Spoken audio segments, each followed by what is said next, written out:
Are you recording? Is my water? Oh, no, you're fine. Right? Whenever Pierce gets back, then you guys can probably Is roll. there anything you want to work specifically like what you were doing last time? I would just work on, we work on, where I'm trying to be. The succession of deep stabilization. So, Okay. like, yeah, core, pelvic stability, glutes. Okay. Try to see if you can, like initially try to get your TFLs to, Yeah. calm down a little bit. Okay. Activate on those steps. Okay. Gotcha. I can do that. And,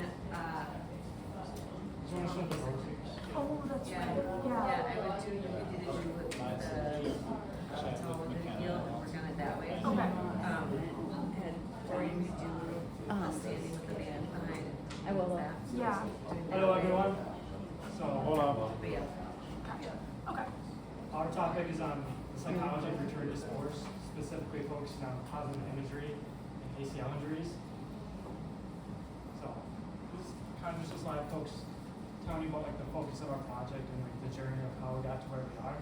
So initially we were thinking about how positive imagery can be just regular aid in PT. Thinking about, is there a way to increase muscular strength or neuromuscular connection to the use of like motor imagery, relaxation.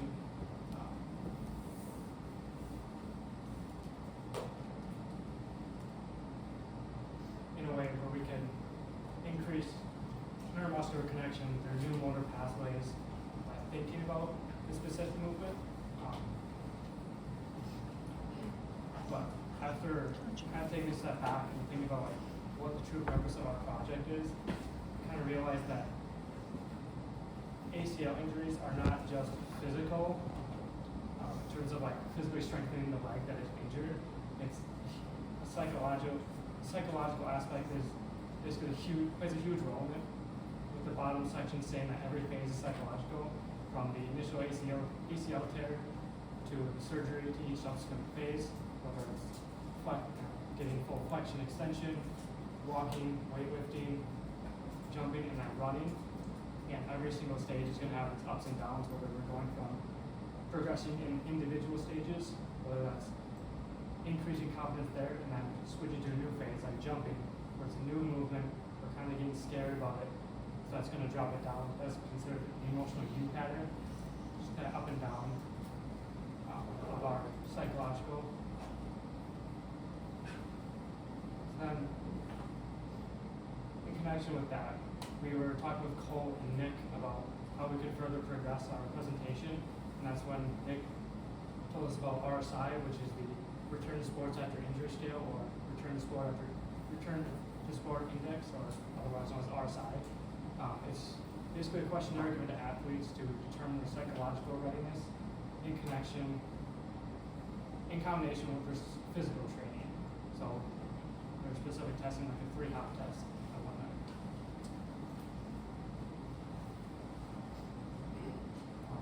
And then based on that, we figured out how we can utilize positive imagery, relating that to every aspect, including RSI, of the ACL rehab. And then specifically on why we chose ACL injuries is because they're the most common injury, specifically within the knees, but then they're also extremely prevalent, as knee injuries are one of the most common, happening 1 in 3,500 people. And then there's estimated to be more than 100,000 ACL reconstructions every year. That number kind of varies because some articles were saying 100,000, others said 200,000, others said even more than 400,000, but the majority said 100,000. And then specific from a study I found, it happens in about 60% of sports-related injuries, sports-related surgeries, and then with ACL injuries accounting for 50% of all of the injuries, with most of them occurring through a non-contact mechanism of injury. Here's a little bit more on the stats of ACL rehab and return to play. These stats are sort of broken up between 2 different studies, so I'll explain that for you. The first study was looking at Division 40, Division 2, and Division 3 athletes. They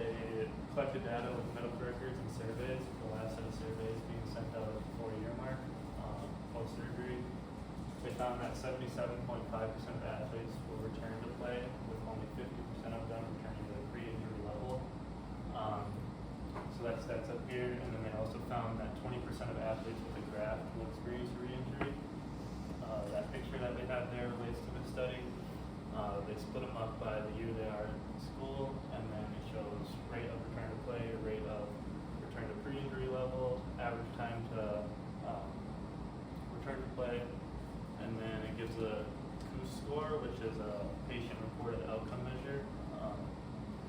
It's looking at knee function, pain, and quality of life, just a number that they can gather so that they can compare that between athletes.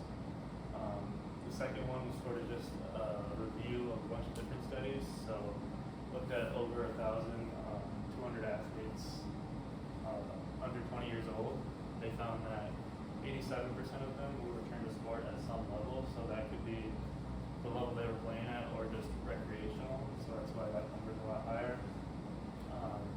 And then they also found that 9% will experience graft failure from patella tendon autograft, and 15 will experience graft failure from a hamstring autograft. And then they found that 18% of those athletes will experience ACL re-injury in the same or opposite leg. And then here pictured for you is Bellin's return to sport injury scale, specifically for ACL injuries. It's used to determine the psychological readiness for the athlete. And then there's 12 questions there. Each of the questions can be put into 3 categories, which are athletic confidence, risk appraisal, and emotions. When an athlete finishes the survey, you can add up the score. The max can be is 120, and then you can divide by 12. It'll give you a range from 1 to 10 to show you how the athlete is. 0 being negative psychological outlook, and 10 being positive psychological outlook. And with that score, it can also be multiplied by 10 to get a score of 100. And we also found that these surveys are used for other major injuries like shoulder reconstruction, ankle reconstruction, also Achilles reconstruction. Specifically with the Achilles reconstruction, it uses the exact same survey. It just focuses on a different area, so instead of saying at the knee, it's going to say at the ankle. This is a picture of more just the questions themselves on the left side with more generalized statement in the middle, just kind of different wording for it.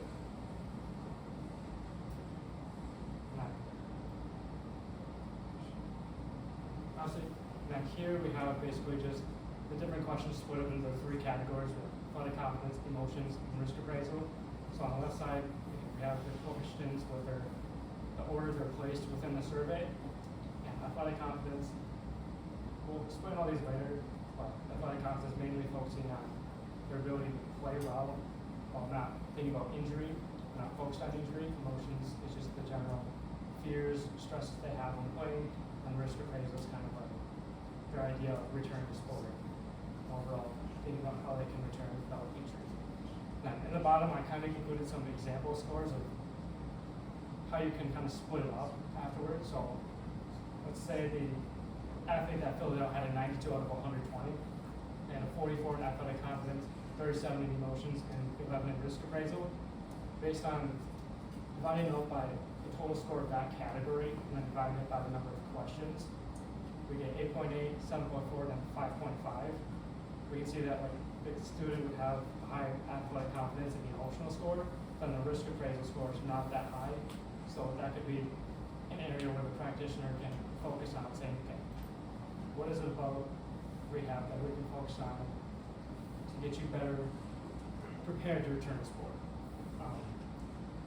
Obviously that's just a placeholder number, but based on trying to look online, there wasn't really a specific good score in terms of what athletes should reach for, because talking with Nick a few times, if we give athletes a certain score to reach for, they have a higher tendency to lie about what they are going to get, which again, it should be detrimental in the future because they're lying about their psychological readiness to return to sport. Based on a study I found, it is time to target psychological readiness or lack of readiness and return to sports after anterior cruciate ligament tears. They found relatively good scores in terms of the timeline past the date of surgery. So, in terms of like cutoff, so at 4 months, if they have lower than 56 6, they're not going to be able to return to their level pre-injury, the level of skill that they had pre-injury after 1 year. At 6 months, if they're under 60 to 62, they're not going to be able to return to the same pre-injury level after 1 year. And after 9 months, they have lower or equal to a 47, they're not going to be able to return after 2 years. Again, what this summarizes basically we shouldn't be focusing on specific scores, like we shouldn't be focusing on getting 70 or 80 or 90, but rather just general improvements. So again, as we go throughout the weeks or months, we should be focused on just increasing scores overall, like on a day-to-day or week-to-week basis. And then following up with this is basically just a general slide explaining the 3 major categories of athletic confidence, emotion, and risk appraisal. I kind of combine those with the graph I made before we learned about RSI in terms of mental and physical fears, in addition with social fears that the athlete may face. These all combine into the perceived fears or the negative mindset or negative outlook that they may face when trying to return to play. So the first one is emotions and how it affects return to play. This is overall just the general stress, anxiety, anger, depression that the athlete may feel when thinking about return to play or during rehab, specifically with the focus on fear of re-injury, as that's going to be the most common thing that the athlete is fearing, is tearing their ACL again. This can lead to cognitive disruption, which is negatively impacts the brain's ability to go through specific movements, whether it's jumping, landing, cutting, as they're fearing that they're going to tear their ACL again. So it's going to cause hesitation and doubt about movements, especially those that were caused by the mechanism of injury. Another thing that we found is that they have a fear of not being themselves again, worrying about the mental pressures, like where they could be, where they return after return to play, so whether they exceed their prior skill level, they reach it, or they don't return to their level of skill at pre-injury.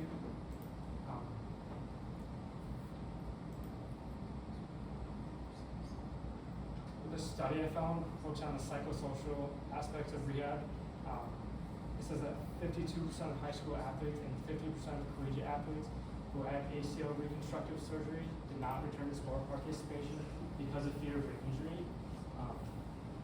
This is basically this is from a systematic article review or meta-analysis based on a bunch of different articles. Unfortunately, I couldn't actually access the specific article itself, but the study included 147 football players with 68 high school and 26 collegiate athletes to see how many did return to play, how many didn't, and if they did, what level of skill they returned with. So it's higher than pre-injury, the same as, or lower than pre-injury.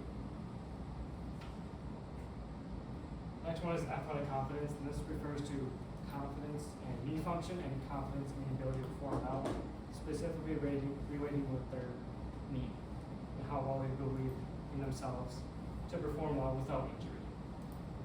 This is extremely relevant as the goal is the athletes up the same or above their level of pre-injury in terms of function and participation in their sport. We found that injured athletes have less confidence in their ability to perform well than athletes who are uninjured, and it's even lower for athletes when they're trying to return to play. So one story I have about this is with a friend I have. He graduated with me. We had the same so I tore my ACL my junior year of high school. He tore his sophomore year. We had about the same mechanism of injury where we were just playing the sport. Another player came and hit our knee, causing a valgus stress and tearing our ACL. But when I asked him about like his return to play, he was kind of interesting because he wasn't scared about a specific movement, like whether that's landing, jumping, cutting, and planting, which is common non-contact mechanism of injury. He said he was more just scared about the general disaster that comes from the injury itself. And that was the same for me because I wasn't, in the sense of this, because this is focused on the knee function, how well the athlete thinks they can return play with that. But since we weren't scared about the the knee function itself, we were confident in ourselves to play. We were just more worried about the external factors. It was kind of like an interesting thing to point out, saying, does contact injuries result in more athletic confidence because we're not thinking about the ability of our knee to function well in sport. Another one is risk appraisal, which is basically the summarization of the previous 2 points of emotions and athletic confidence. And also because there's only 2 questions related to it, in the sense that the other 2 categories have 5 questions, meaning there's more opportunity to get a higher score versus risk appraisal. They get 11 out of 20. Within those 2 questions, that's like 5.5, which means that we have to focus on that. Specifically,